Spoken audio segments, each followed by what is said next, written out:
There is a truth few are brave enough to face. Behind the deepest kindness often lies the deepest fear, the fear of not being chosen.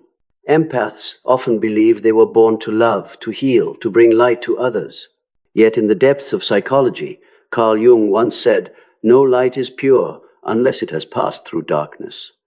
And for the empath, that darkness is the longing to be chosen even by the very one who destroyed them. The world praises kindness, but few dare to ask, am I kind because I love others, or because I fear losing the feeling of being loved? That question is the doorway to a truth most empaths spend a lifetime avoiding. Because when they meet a narcissist, something invisible stirs in their soul. The narcissist mirrors the light they had forgotten within themselves, making them feel seen, chosen, special, not through real love, but through a perfect reflection of their deepest longing. And so they mistake that reflection for destiny. But it is not a gaze of love, it is a trap woven from the oldest desire of the soul.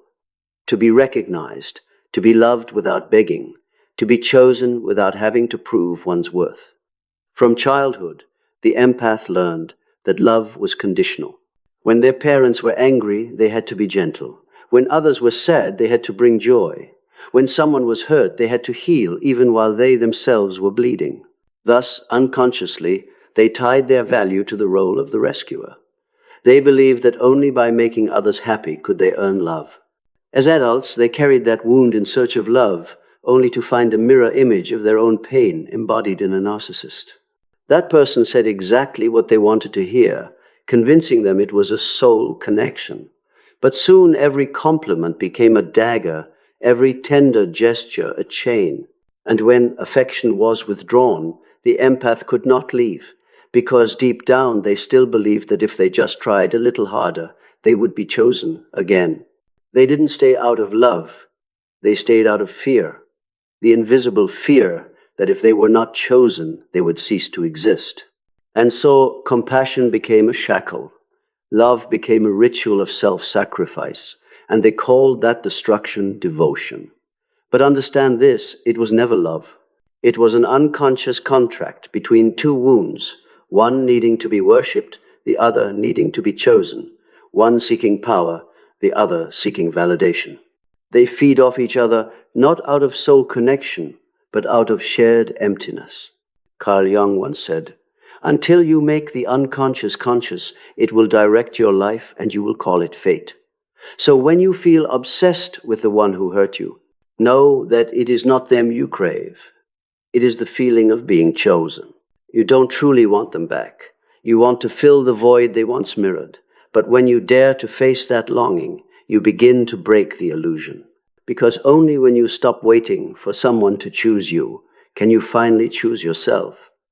This journey is not about romantic love. It is a spiritual rebirth, a process of peeling off the mask of goodness, walking through the shadow of the fear of being forgotten, and returning to the center of your soul where you no longer need to be chosen, because you are the choice itself.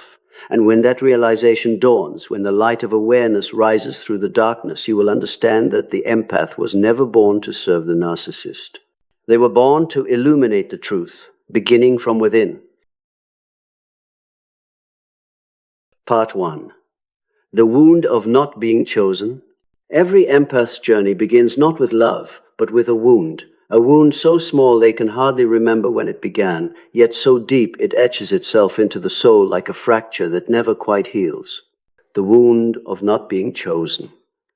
From a very young age, the empath learns to read the emotions of others as if that were the only language required to survive. They are not taught, "You are loved simply because you are you," but are silently conditioned to believe that love must be earned. When their parents are sad, they must be quiet. When their parents are angry, they must behave. When others are hurt, they must become the comforter. That is when the young soul begins its first trade. If I make everyone happy, I'll be allowed to stay. If I make them smile, I'll be safe. And so, their compassion does not grow from freedom, but from fear, the fear of being abandoned.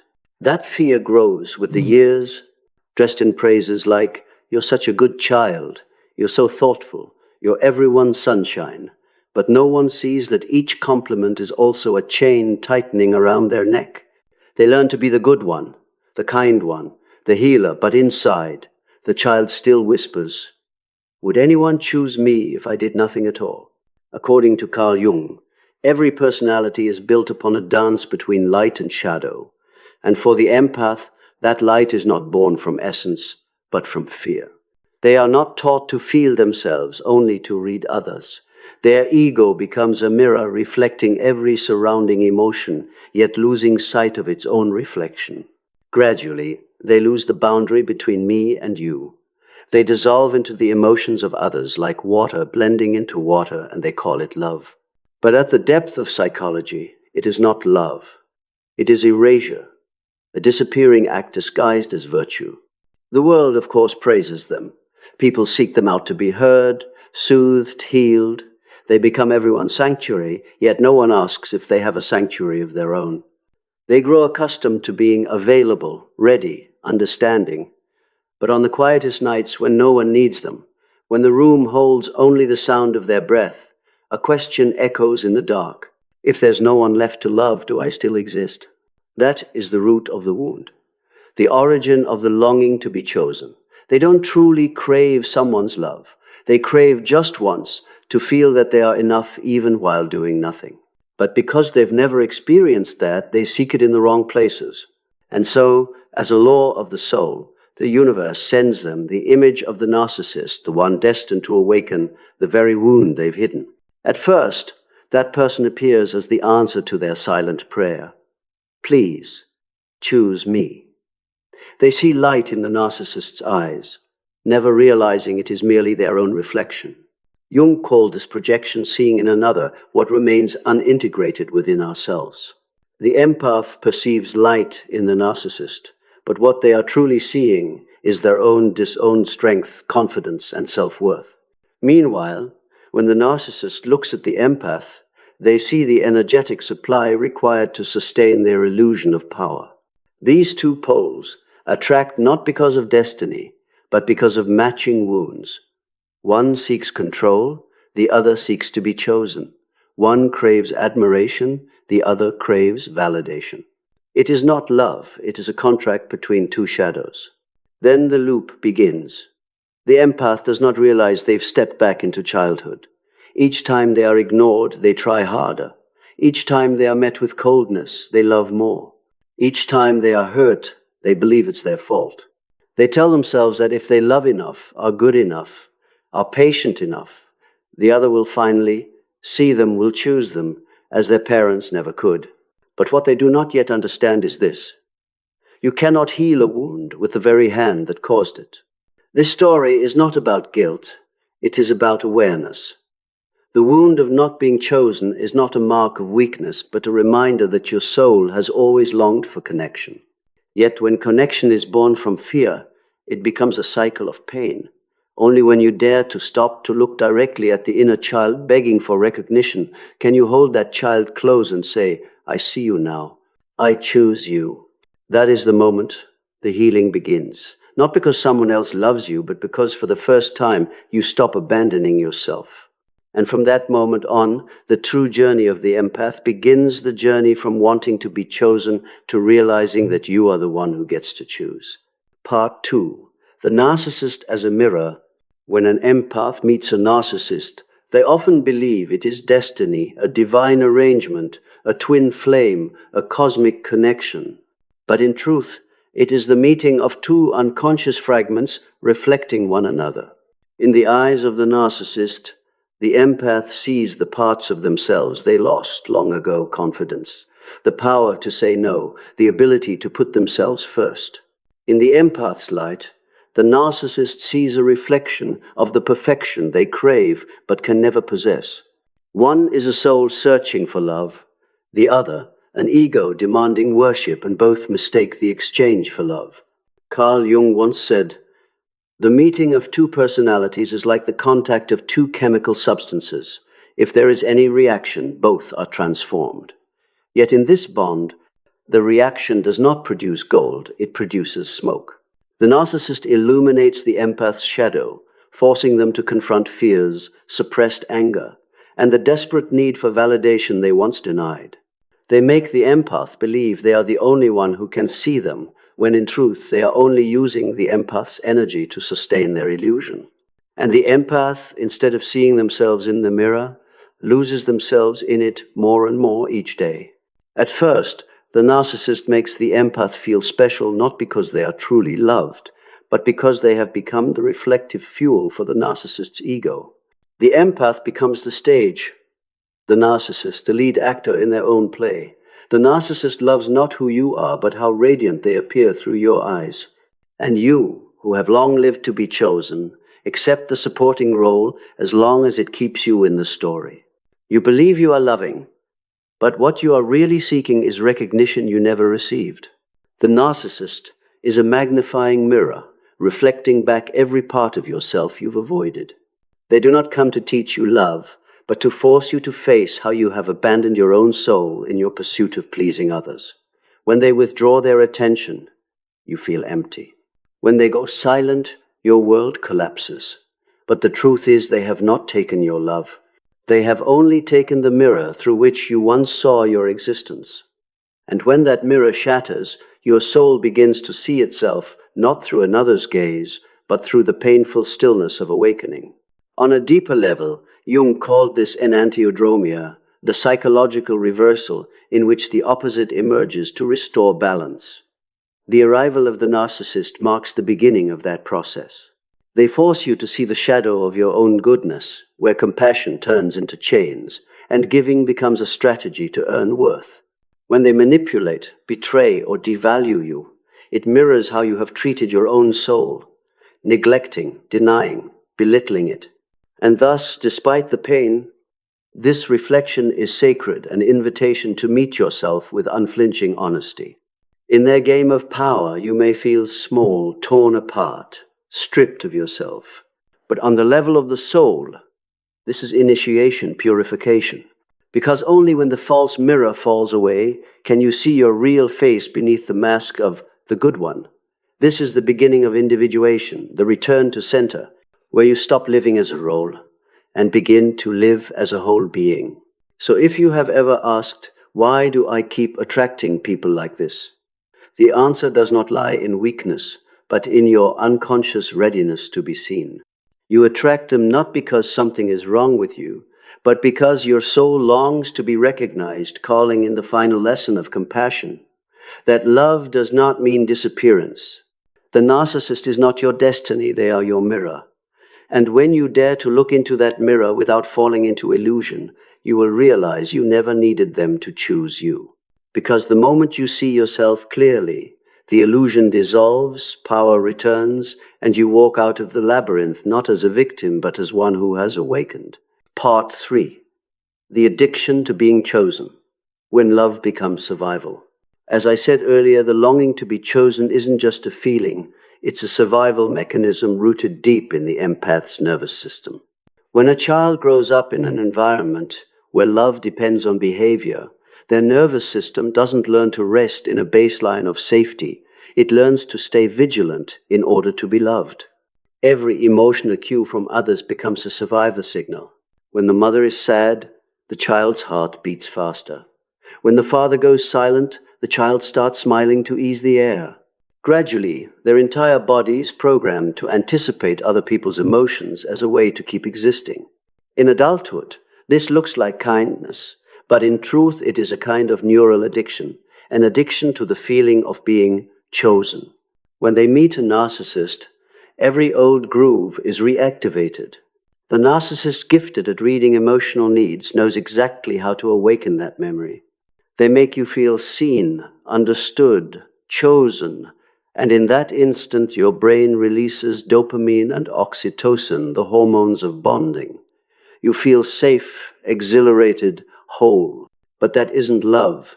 It's the chemical reaction of a body long deprived of affection being fed for the first time. And like any addiction, the first dose is always the sweetest. Then comes the withdrawal, the cold pullback. They go quiet, distant, creating a gap that makes you thirst. So you do anything to retrieve that first dose.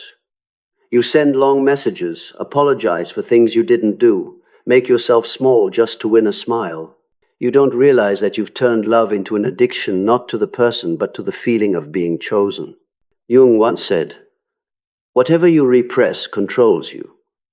Here, what's repressed is the fear of not being loved.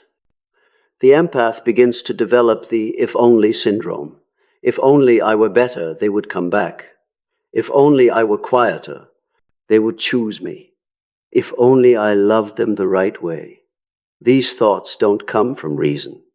They come from the inner child, trying to repair the past. You don't love them. You're trying to redo your emotional history to have, just once, someone stay, not because you serve them, but because you are worthy. The paradox is that in trying to be chosen, you reenact the very mechanism that harms you. You make yourself a tool for love instead of a subject in love. This addiction is not only psychological, it is physiological. Your body acclimates to chaos, heart rate spikes when they text, cortisol rises when they go silent, dopamine surges when they return. This cocktail makes you confuse arousal with connection, tension with love. You don't realize you don't love them. You're addicted to the way they make you feel alive. And so, despite the pain, you can't let go. The truth is, the narcissist never truly chooses you, they choose what you give them. Attention, reflection, energy. When you stop serving as their mirror, they look for someone else. What hurts isn't losing them, but losing the role of the one who is chosen. Your mind cannot tolerate that void, so it tries to recreate the script, desperate to return to the opening act. But that is precisely when the universe tests you. Can you bear the feeling of not being chosen and still remain with yourself? The addiction to being chosen dissolves only when you face the truth. You don't need anyone's choice in order to exist. Even when they leave, you are still here breathing, living, feeling. You don't need to be seen to have value. The emptiness you fear is not the absence of love. It is the space your soul needs to open to self-choosing. When you choose yourself, the addictive charge fades and real love can begin. In Jungian therapy, this phase is called the withdrawal of projection, the taking back of the parts of ourselves we once cast onto others. It is the hardest moment, an emotional detox. You feel disoriented, lonely, as if there's nothing to hold on to. But remember, this is not an ending, it is the soul's purification. Each tear isn't for the loss of a person, but for the shedding of the illusion that true love must come from someone else's choice. On the other side of this, you see something profound. Real love isn't about being chosen, but about being seen by yourself. For the first time, you taste a peace that doesn't come from anyone, but from no longer having to perform. No longer the good one, no longer understanding everything, no longer proving worth through exhaustion. You simply are. And that is when real love begins, not the love of pursuit, but the love of awareness. When you sit in silence and say to yourself, I choose me, even if no one chooses me, every illusion falls away. You are no longer addicted to being chosen. Because you have become the chooser, you no longer seek another's gaze to reflect you, because the light within you is strong enough to illuminate itself. Part 4. The turning point. When the empath finally chooses themselves, the moment an empath chooses themselves is not an impulsive decision. It is the result of 1,000 silent breakings.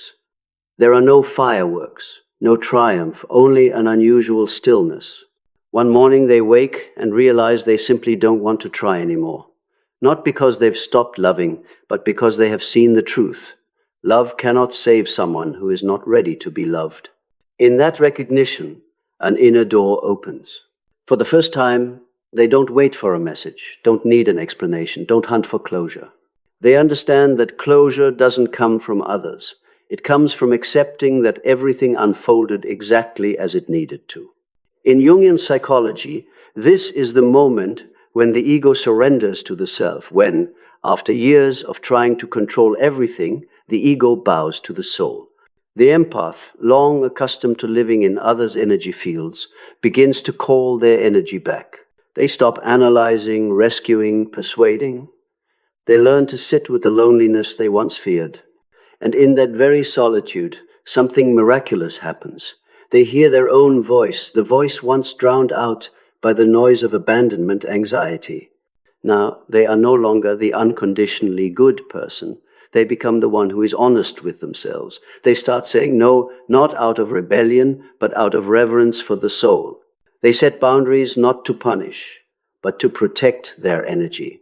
Most importantly, they stop using compassion as a tool to be loved. Their compassion now has wisdom. They still empathize, but they no longer endure. They still love, but they no longer self-destruct. This transformation confuses the narcissist. Their power game works only if you react. Now, you don't participate. You don't rage, don't cry, don't prove. You simply stand up, smile, and walk toward your peace.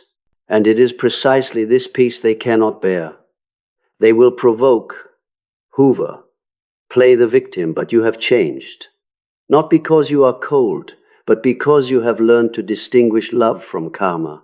You begin to look back not with hatred, but with gratitude, because through them you learn to choose yourself. They were the catalyst for your spiritual maturation, an unconscious guide who, however distorted, led you back to your true nature. When Jung said, "One does not become enlightened by imagining figures of light, but by making the darkness conscious," he meant this moment when you understand that light is not the escape from darkness, but the passage through it. Once you pass through, everything changes. Your world no longer orbits around being chosen or abandoned. You no longer need anyone to validate your worth. You see love not as dissolution, but as a meeting of two sovereign souls. You understand that true love can exist only between two people who have learned to live alone. From here, you live differently. You stop texting those who don't respond. Stop proving yourself to those who refuse to understand. Stop lowering your vibration to be accepted.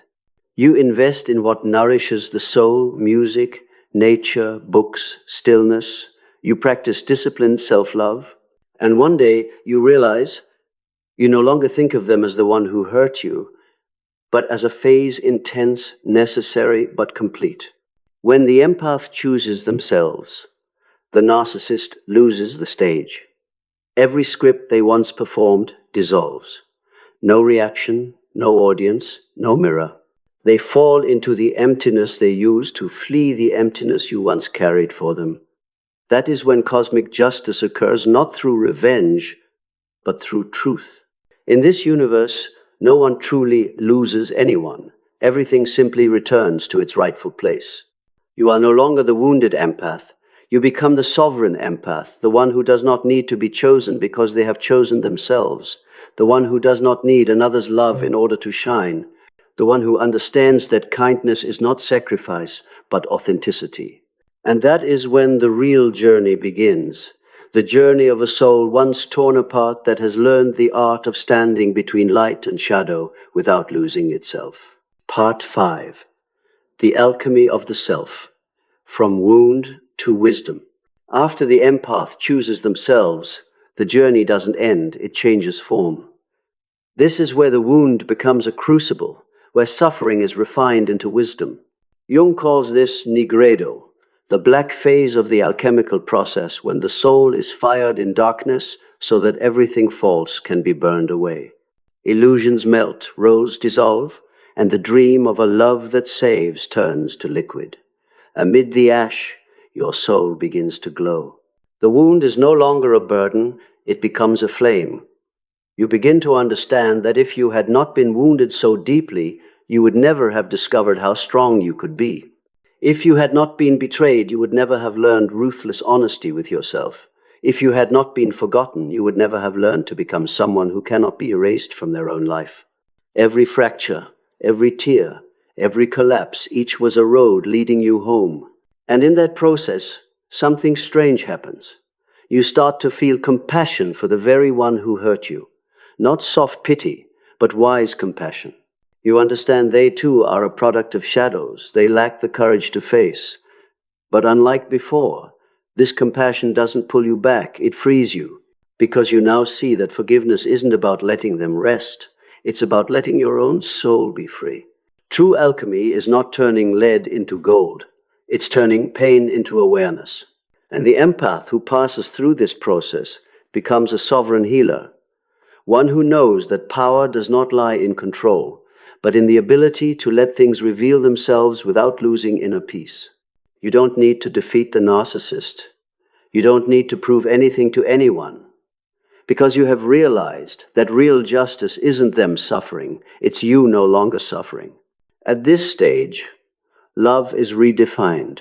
It is no longer a power game, but a meeting between two souls who have each walked through their own darkness. You are not seeking someone to fill you, but someone who can walk beside you in honest light. You don't love out of need. You love by choice, not from loneliness, but from freedom. Here is the sacred paradox. Precisely when you no longer need to be chosen, the universe begins to send souls who are truly ready to choose you, not because you fill a void, but because you have become a light. When you turn pain into wisdom, you no longer attract those who need to be healed. You draw in those who have healed themselves. This is a new octave of love, the love of the free. In the end, you understand, the wound was not a mistake.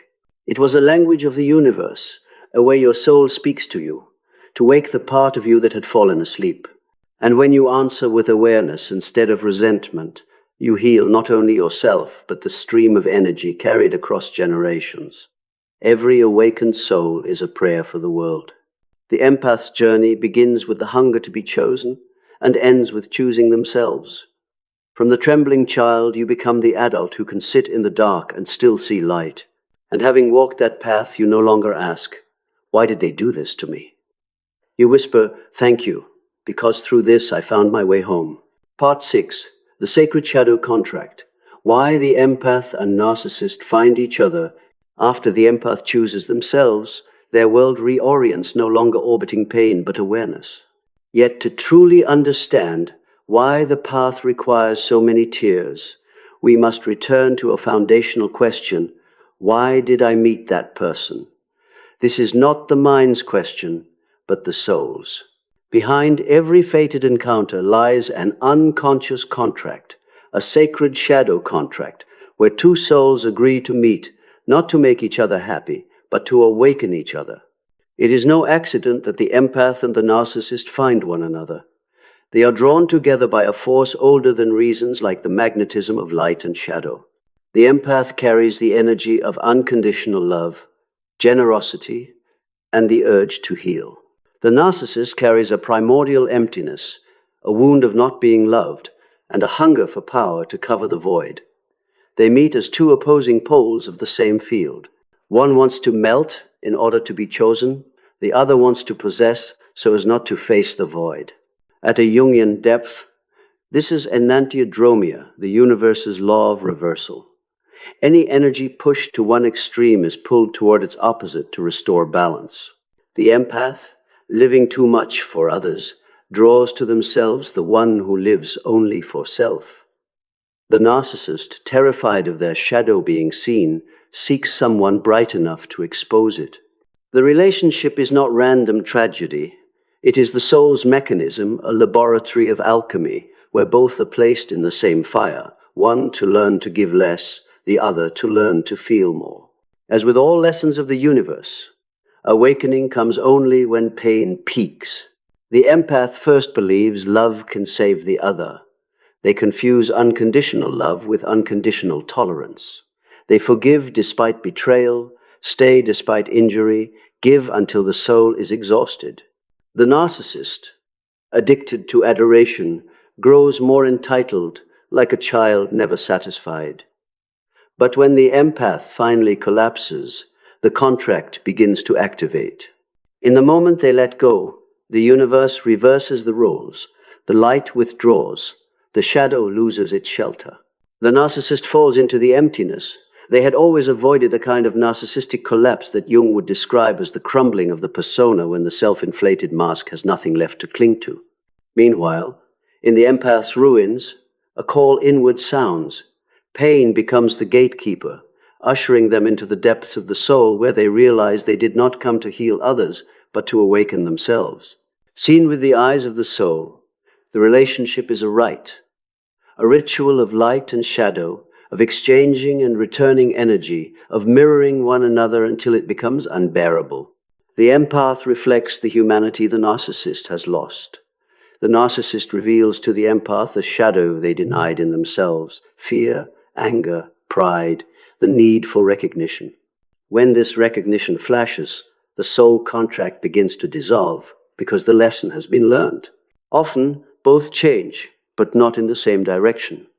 The empath descends into individuation, learning to unite compassion with boundaries, light with shadow, love with awareness. The narcissist, lacking the courage to face themselves, usually enters repetition, finding new supply, replaying the same pattern, drifting further from the true self. Yet in rare cases, if a narcissist chooses awakening, the collapse becomes a beginning, because only when the false self disintegrates can the true self rise. The deeper truth is this: both are students of the same teacher reflection. The empath learns that love cannot save anyone, only awareness can. The narcissist learns that control can never replace real connection. They are two sides of one process. One learns to release, the other learns to feel. In ancient alchemy, when two opposing elements meet in fire, they do not annihilate each other. They produce a third thing, the philosopher's stone. Likewise, the relationship between empath and narcissist, seen from the soul's altitude, is not a failure, but the birth of a higher level of consciousness. The empath emerges with a self-knowledge. No school could teach knowledge of energy, of limits, of truth, and most of all, of the value of solitude. As they mature, their energy changes completely. They no longer broadcast, "I will love you no matter what you do to me." Instead, they radiate, "I love, but I do not lose myself." By the law of resonance, this frequency attracts only compatible souls. Those who once carried darkness drift away. They find no reflection in awakened light. Then the universe smiles. The contract is complete. There is no debt, no bondage through emotional addiction. The empath becomes their own silent teacher.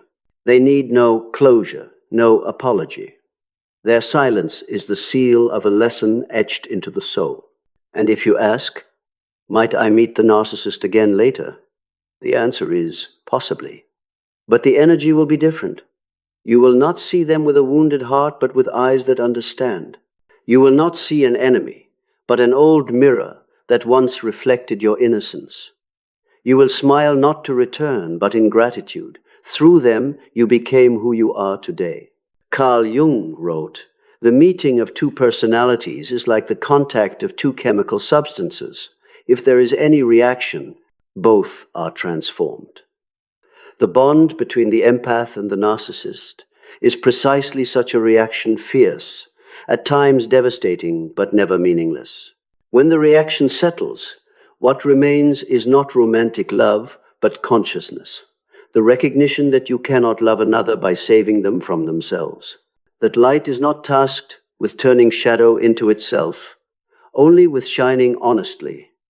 That you were not sent to awaken anyone, only to awaken yourself. Part Sheba, the illusion of high vibration. When spirituality becomes a mask for ego. After the empath frees themselves from the soul contract with the narcissist, many enter a phase that looks like awakening, but is in fact a new kind of illusion. The illusion of pure light, of high vibration, of having risen above it all. They believe they've finished the lesson, that they've moved beyond the low vibration of hurt, that they no longer have anything to do with shadow. And right there, the ego slips on spiritual robes and begins a new performance more dangerous, because it bears the name awakening. At this stage, the empath can easily turn into a spiritual empath, outwardly serene, inwardly still craving to be seen as good, wise, enlightened. Apologies are replaced with blessings. Avoidance is renamed keeping my vibration high. And the inability to face real feelings is reframed as practicing letting go. But as Jung warned, beware of unearned wisdom. Be cautious of wisdom you have not truly paid for. This is the subtlest danger zone on the spiritual path, where the ego survives collapse by disguising itself as light. It speaks in soothing phrases. I only want positive energy around me. I don't resonate with drama anymore. I am light. I don't judge. Yet beneath the surface, judgment remains, only now it uses loftier language. It no longer calls someone bad, but labels them low vibration. It no longer confronts, it excludes. And so the shadow is denied again, this time wrapped in a halo. Reality is, no one maintains high vibration all the time. The human being, as Jung taught, is a whole of light and shadow, soul and instinct. When we deny half of ourselves, we do not evolve, we split. Many empaths, once awakened, unconsciously avoid anything that feels heavy, terrified of falling back into old wounds. They block people not out of healthy boundaries, but because they cannot tolerate reflection. They avoid hard conversations not for peace, but out of fear of being hurt. They post healing quotes, yet tremble when someone points to a truth they have not dared to face. The modern spiritual world has turned healing into a brand and light into an Instagram filter. People talk about energy, chakras, frequencies, but few speak of sitting alone at night without fleeing one's feelings. People preach unconditional love, yet only love when they are understood. They speak of letting go, yet use letting go as a way to control outcomes. In this way, Jung's individuation is replaced by spiritual performance. One sign of truth is this: if your spiritual path makes you afraid of the dark, you have not truly awakened. Real light does not need to prove itself. Light does not deny shadow, it holds it in understanding.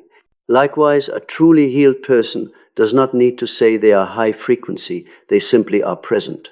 The universe does not require you to be better than anyone or higher than anyone. It only asks that you be real. And real often looks nothing like the spiritual image you once worshipped. It is the long night when you break down and cry, the anger you dare to admit, the moment you say, I don't know, the time you choose silence not to display peace, but because you have nothing to prove. Jung said, one does not become enlightened by imagining figures of light, but by making the darkness conscious.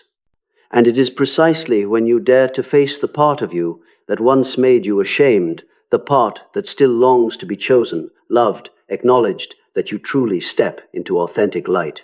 The dark does not disappear because we pretend it isn't there. It waits quietly in the unconscious until invited to the table. When the empath sits with that part, without exile, without sermon, something miraculous happens. They are no longer harmed by others' low energy because they have embraced the low energy within themselves. No one can throw you off center once you've made peace with your own inner chaos. True awakening is not raising your vibration, but expanding the soul's capacity to hold more, both light and shadow, both love and anger, both gentleness and boundaries. That is when you no longer need to flee the world, but can walk through it without losing your peace. And here is the profound paradox Jung pointed out. The greater the light, the greater the shadow. Each time you widen awareness, the unconscious is stirred to balance it. If you truly wish to grow, you must learn to travel with both. So the lesson here is not to doubt your spiritual path, but to view it with honest eyes. When we see that the ego can wear the sacred as a disguise, we begin to love truth more than our image of ourselves. Only then does the empath truly escape every form of control, including control wrapped in light. You don't need to be higher, you need to be truer. You don't need to prove you are healed.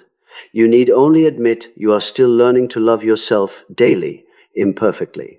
Because in the end, awakening is not a destination, but the ongoing willingness to face every part of yourself you once feared.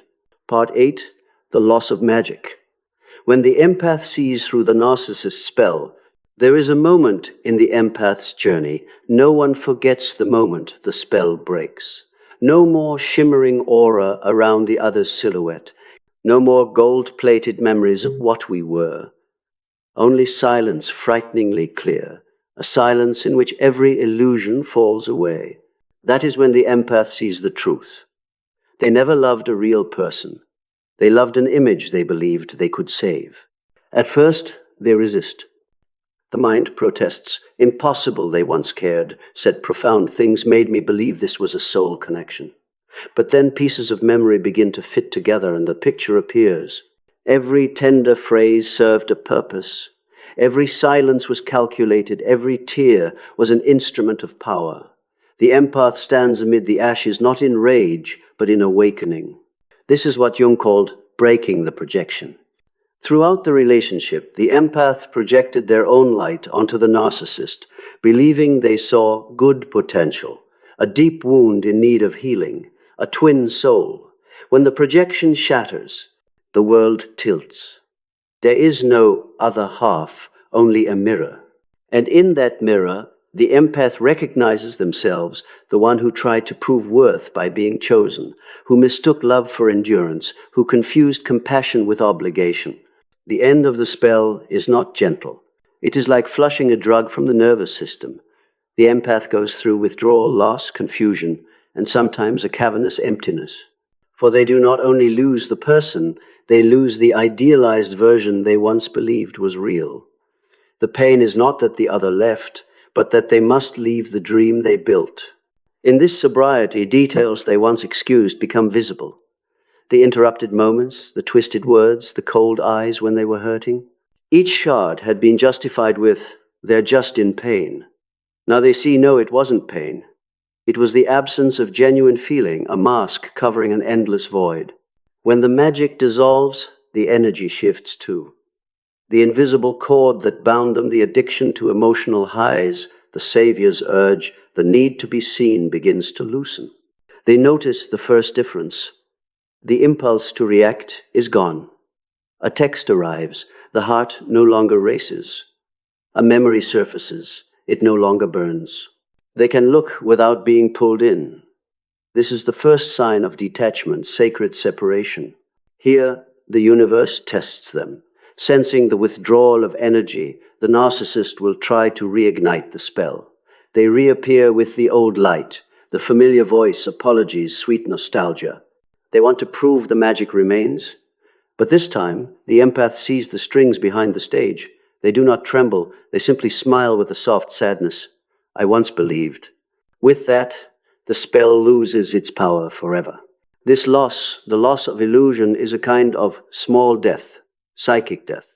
But like every death in Jungian symbolism, it is a doorway to rebirth. Only when the spell breaks can the empath see the true light rising from within, a light that depends on no one, that needs no validation. They realize real love requires no magic. It does not bewitch or make you disappear. It makes you present. Something curious follows. The outer world begins to mirror the inner change. Those who once manipulated them now find them different, cold, distant. In truth, they are simply more honest.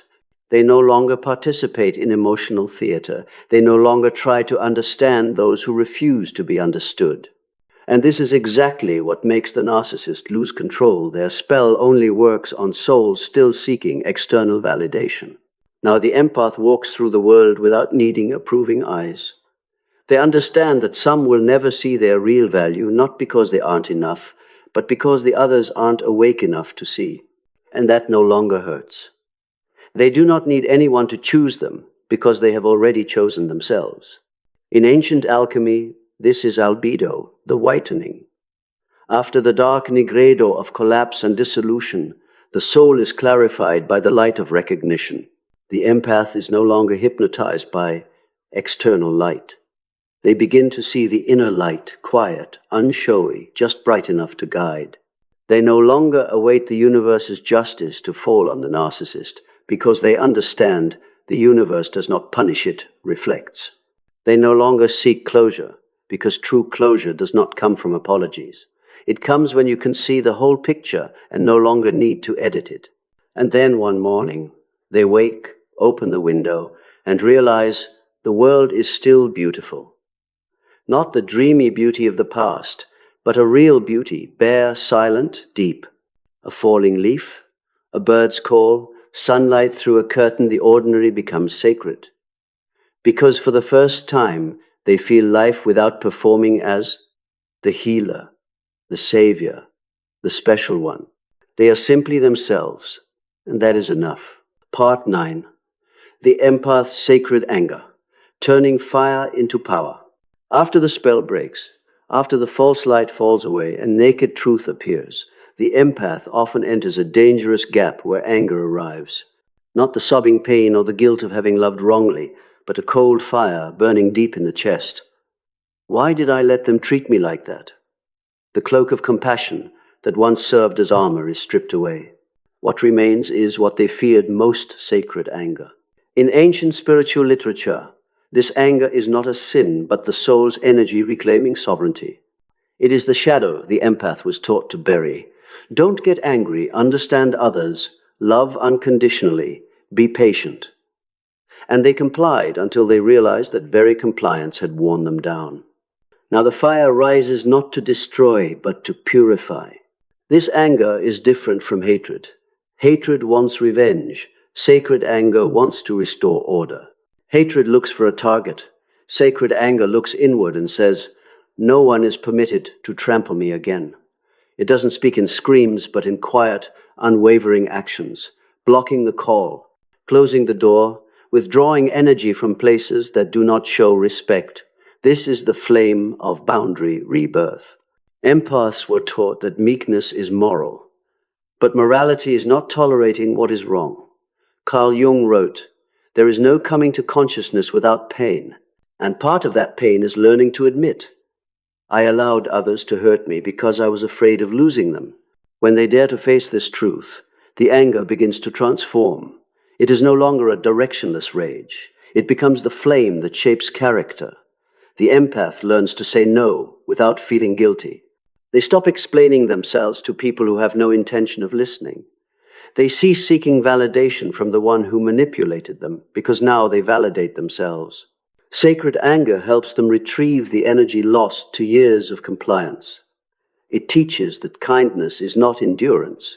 It teaches that true light does not tremble before shadow, because light has a fire of its own.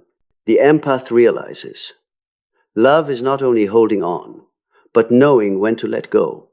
Not only giving, but also keeping. Not only understanding, but daring to confront. Then something miraculous happens. Once they no longer fear their own anger, they no longer fear others' anger either. They are not shaken by criticism, nor do they quiver when someone withdraws affection. They have risen not with hatred, but with the flame of self-respect. Sacred anger does not kill compassion, it refines it. Having passed through fire, goodness becomes discerning. They know who deserves gentleness and who seeks only to exploit it. They stop saving others because they understand. True salvation is not dragging someone out of the dark, but holding the light long enough for them to find their own way. At a Jungian depth, this is the moment when the shadow, the repressed, disowned part, is finally integrated into the self. When the empath accepts their anger as a natural part of being, they become whole. Anger is no longer the enemy. It becomes the guardian of the soul. At this stage, they also recognize what they once dared not think. Anger, too, is a form of love, love of truth, love of self, love of life, when we refuse to live in lies. Thus, when they say enough, the universe answers with new doors, new people, opportunities, environments, spaces where their energy is honored, not harvested. Sacred anger doesn't just sever. It also distinguishes between the wounded and the toxic, between understanding and enabling, between compassion and self-erasure. It is the eye of one who has walked through fire and is no longer hypnotized by charming veneers. In alchemical symbolism, this is rubedo when, after being fired in darkness and washed in light, the soul reunites in the red of new life. Red, the color of blood, heart, and flame. It is the energy of one who has learned to love without kneeling. Now, the empath no longer trembles at rejection, nor aches when someone fails to understand them.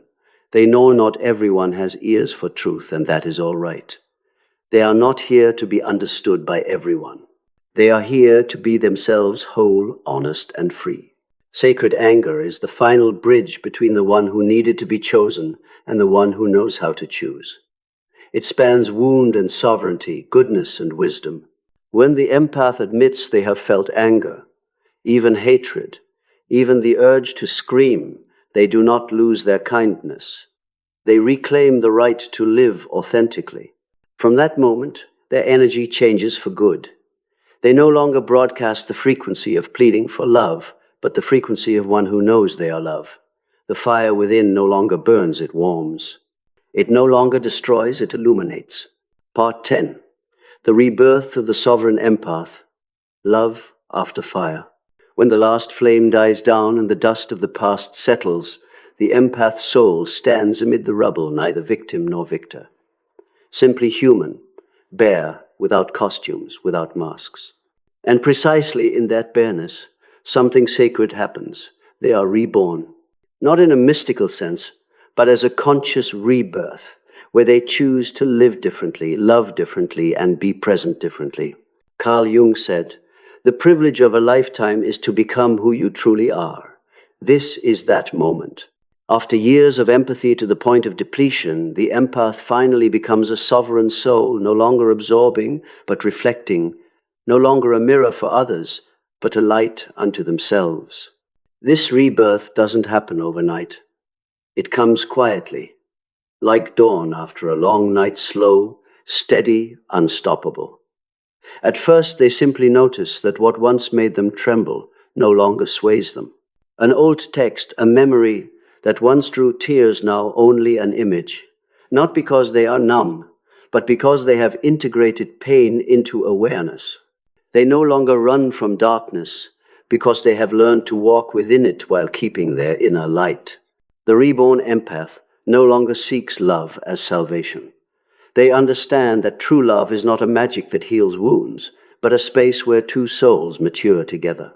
They no longer choose based on potential, but on presence. They no longer love to heal, but love to bloom together. They no longer ask, "Will they choose me?" They ask, "Will I still choose myself while I'm with them?" This is love after fire. A love unafraid of solitude, because they have made peace with being alone. Unafraid of abandonment, because they have stopped abandoning themselves. In need of no external validation, because they see their worth in the mirror each morning. This is the love of souls who have walked through hell without losing their kindness. Only now that kindness has boundaries, discernment, and the flame of wisdom. In this phase, they also realize there is no need to fight the narcissist. When you stop reacting, the war dissolves. The narcissist survives on emotional reactions. Without that fuel, they fade into the void. No vengeance, no proving, just silence and forward motion. Your peace is their defeat. But this peace is not indifference. It is clarity. The empath now understands energy. They give not out of fear, but by choice. They know when to listen, when to be silent, when to leave. They don't rescue, they illumine. And if the other chooses to remain in darkness, they respect that, but they do not stay there too. At a Jungian depth, this is the union of opposites when shadow and light, masculine and feminine, action and surrender are reconciled within one psyche. The empath becomes the hermaphroditic self, the symbolic image of wholeness. No longer dragged to the extremes of give everything or shut down completely, they have found the center. From that center, every act arises from awareness, not reaction. The anger that once burst forth as sacred fire now becomes the gentle warmth that sustains purpose. The pain that once was an abyss becomes the foundation of wisdom. They realize every wound carried a gift, not the gift of fate, but the gift of awareness. Love cannot save another, but it can save you. In this rebirth, the empath is no longer the wounded healer, but a conscious creator. They transform the energy once siphoned from them into a light that nourishes the world. Art, knowledge, practical compassion, healthy relationships. They don't just speak of healing, they live it. They don't preach light, they become it. One day they meet the person who once brought them to their knees. The other looks at them and fails to recognize them, not because the face has changed, but because the energy has. Once their eyes sought approval. Now they are still as a lake. Once they trembled for fear of loss. Now they smile, because they cannot lose what was never theirs. And the narcissist who once believed they held power is now only a silhouette in the soul's evolution. For, as Jung said, until you make the unconscious conscious, it will direct your life and you will call it fate. The empath has done exactly this. They have turned fate into freedom. They no longer fear being chosen or abandoned. They choose themselves. And in that choice, they glow not with the blinding light of seeking, but with the quiet radiance of one who has come home. At last they understand this journey was never about the narcissist. It was never about being loved or being betrayed. It was about the soul learning to remember itself through pain, through loss, through relationships that felt like destiny. The empath was not born to be love's victim, but to prove that true love never demands we lose ourselves. And as they walk on, seeking no one to save, the universe smiles. For in the very moment they stop searching, true love appears not as a perfect person, but as another mature soul who sees them not through wounds, but through respect. Two lamps that do not dissolve into one another, but illuminate each other. This is love after fire, where both are free, yet still choose to stay. Where no one is the other's mirror, and both are light. Where compassion is no longer sacrifice, but the honoring of life. Thus the journey closes not with a cry, not with a sermon, but with a complete silence of a soul that knows. No love is worth having if it makes us forget ourselves. No peace is true if it asks us to pretend. And no healing runs deeper than daring to stand alone and not feel lonely. This is the rebirth of the empath, the rebirth of the sovereign empath. A soul once burned in fire, now shining with its own light. No longer the victim of love, but the embodiment of love awakened. No longer asking who will choose me, but gently saying, I choose myself. When all is quiet, when every echo of the past has thinned to smoke, the empath's soul steps out of its own inferno, no longer heavy with resentment, no longer obsessed with answers to questions no one can answer. They are no longer a survivor, but one who has awakened. And in that awakening they realize this journey was never about the narcissist. It was never about who was right or wrong, who loved more. It was a single ancient right, the right a soul must pass through to remember itself. For every evolving soul must cross a region of shadow, where light is no longer enough, and the old self is burned to ash. The empath has passed through that place, carrying in their heart the burns, the sleepless nights, the needle-prick questions. But instead of turning to stone, they turn to new life. Now they stand at the crossroads of light and dark, no longer wishing to escape the dark, but learning to converse with it. In the deepest quiet, they understand that darkness is no longer the enemy. Darkness is soil. Light is the seed.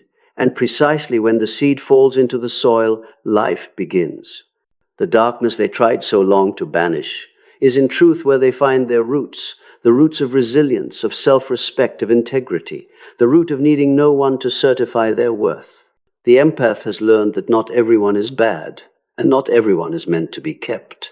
Some people arrive to teach us the lesson of limits, to show us who we are when pushed to the edge. Others come to mirror us to reveal that we too have manipulated, have tried to save in order to be loved, have confused kindness with fear. Only when we admit this do we become truly free. Freedom does not arrive when the narcissist disappears, but when we stop fighting their image in our mind. Freedom is not forgetting, but remembering without pain. Not the absence of feeling, but the capacity to feel without being swept away.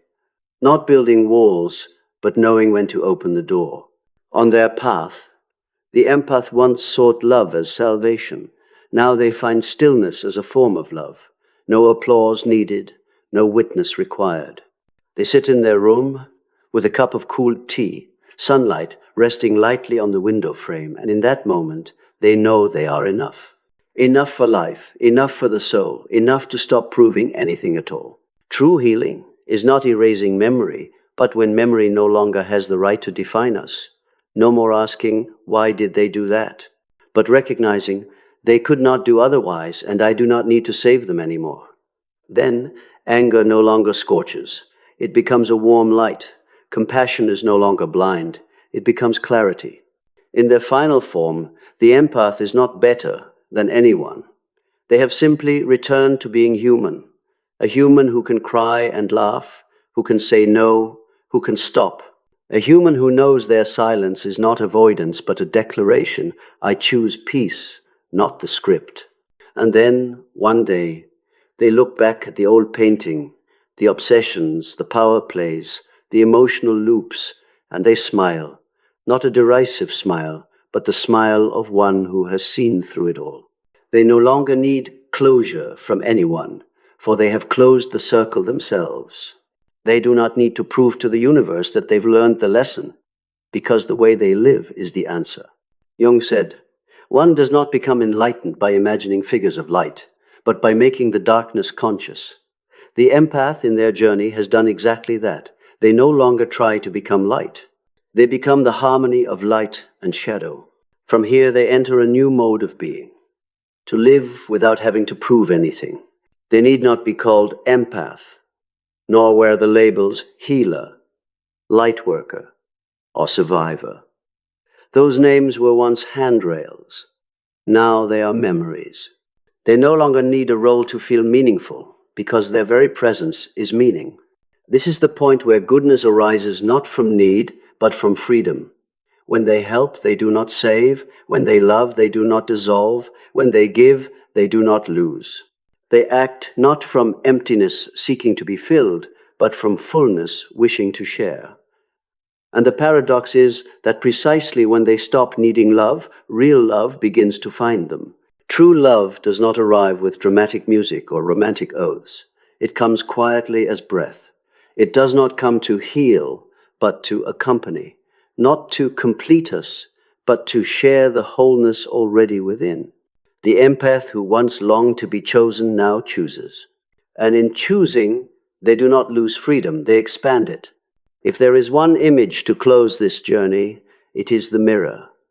For so long, the empath was a mirror for others' emotions, absorbing, imprinting, reflecting. But now the mirror does more than reflect. It shines. Like a lake once reflecting the sky, it now casts its own moonlight. They realize they were never the narcissist's mirror. They were never born to reflect anyone's darkness. They were born to become a light that knows how to illumine itself. And as that light spreads, not through sermons or slogans, but through steady presence, it stirs other souls who are still asleep in the role of the good one. They no longer wish to heal the world. They simply live whole. And that wholeness, like ripples across water, heals the world in the most natural way. They understand that true justice is not about who gets punished, but about what is seen. And the truth is always simple. You need not endure suffering to prove you are worthy of love. When they step out of this passage, the outer world has not changed. Narcissists still exist. Lost souls still wander in search of recognition. But the empath no longer sees them with pity or fear, only with quiet understanding. They know that everyone is walking their own lesson and no one can learn it for them. At a deeper level, they see that even the narcissist is a mirror, a distorted one, yet still reflecting the truth. Where there is still a hunger to be chosen, there is still a lack of love for oneself. And when they fill that space with their own presence, another's darkness finds nothing to cling to. From here on, the empath is no longer someone who flees the world, but one who walks within it without losing themselves. They can listen to pain without being pulled under, see shadow without being swallowed, love without dissolving. They need not win, persuade, or prove. They simply know.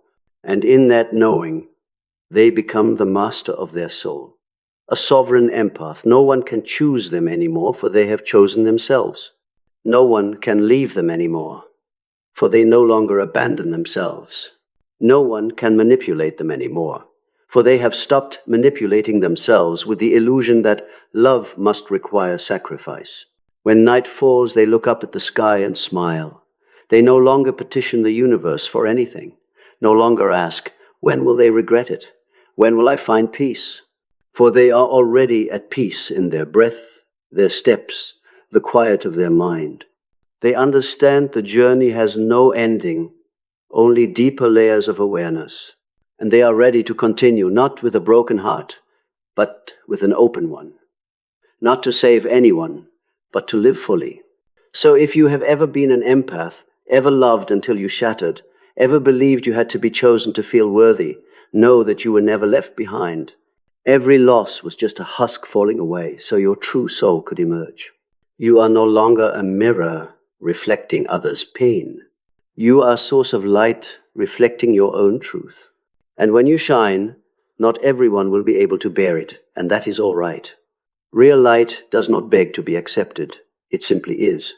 And in that being, the whole story closes not with an ending, but with a new beginning. No more question, will they choose me? Only the answer, I choose myself, and that is enough.